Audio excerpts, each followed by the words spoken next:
Salut à tous, c'est Guillaume de Club Immobilier, j'espère que vous allez bien. Aujourd'hui, on se retrouve pour une nouvelle vidéo pour parler des bons et des mauvais quartiers d'une ville. Comment on fait en fait aujourd'hui pour sélectionner un quartier? Comment on fait pour se dire, bah tiens, dans quel secteur, dans quel quartier, dans quelle rue potentiellement je vais devoir acheter mon futur bien immobilier, et quand je connais pas la ville, comment je fais pour savoir si c'est un bon ou si c'est un mauvais quartier? C'est une question hyper complexe, mais sur laquelle il y a des réponses en fait assez simples à trouver. Il faut comprendre déjà que dans une petite ville, quand je dis petite ville, généralement c'est moins de 10 000 habitants. Dans une ville de moins de 10 000 habitants, il y a généralement peu de secteurs. C'est-à-dire que généralement, vous avez le centre-ville et les secteurs les moins aimés, ça sera des grandes tours en entrée ou en sortie de ville, style gros logements, grosses tours de logements sociaux, qui vont être les quartiers un peu à éviter. Donc, ça va être souvent comme ça, c'est-à-dire le centre-ville, c'est OK. Autour, vous avez toute la zone pavillonnaire. Et en entrée et sortie de ville, vous avez tout ce qui est logements sociaux. Mais quand je dis logements sociaux, c'est des vieilles tours de logements sociaux qui sont pas forcément ultra bien fréquentés ou en tout cas très demandés. Quand vous avez une ville plus grande, c'est plus compliqué. Parce que les centres-villes sont moins appréciés en réalité. Parce que quand on est à côté de la gare, en général, c'est pas des très bons quartiers. En tout cas, ça a été ça pendant très longtemps. Donc, comment on fait pour savoir? Chaque ville a sa spécificité. Vous avez des villes dans lesquelles le cœur historique, il est très demandé, il est très cher. Vous avez des villes dans lesquelles le cœur historique est pas du tout aimé, pas du tout apprécié. Et du coup, dès que vous traversez, on va dire, la route qui fait le tour du centre-ville, boum, ça prend vachement de valeur. Donc ça, il y a les deux qui existent. Comment on fait pour savoir qu'on n'est jamais allé visiter? Bon, la première chose, c'est qu'on peut en réalité passer un petit coup de fil. Il suffit aujourd'hui de passer un coup de fil, non pas en tant que futur acheteur, mais en tant que futur locataire. Bon, la meilleure solution selon moi, c'est d'appeler et de dire, voilà, écoutez, j'ai ma fille qui va travailler dans le coin. D'accord. Je cherche à louer un logement pour elle. J'ai entendu parler de ce quartier.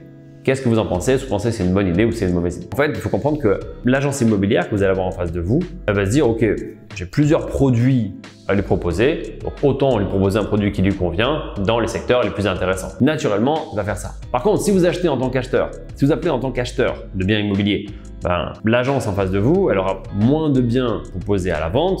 Et finalement, les biens les plus rentables dont elle voudra potentiellement se débarrasser, ça va être les biens dans les quartiers les moins bons. Et quand on est dans les quartiers les moins bons, l'agence aura plus tendance à dire, vous inquiétez pas, c'est un quartier en pleine évolution, restructuration, ce que tu veux. Et en fait, ça veut juste dire que c'est un quartier qui craint.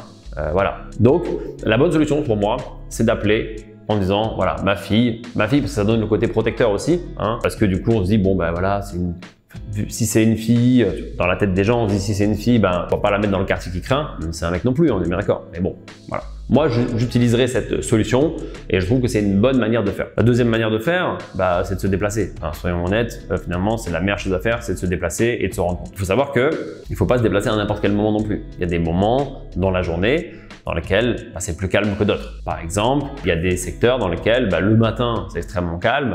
Par contre, la nuit, c'est la fiesta. Et c'est calme le matin parce qu'ils dorment. Donc, faites gaffe à ça. Si vous devez visiter vraiment, dire voilà, j'ai un bien immobilier, j'ai un immeuble, je l'ai repéré, c'est pas trop ce que ça vaut, je veux être sûr que j'aurai pas de problème. À ce moment-là, allez-y le soir.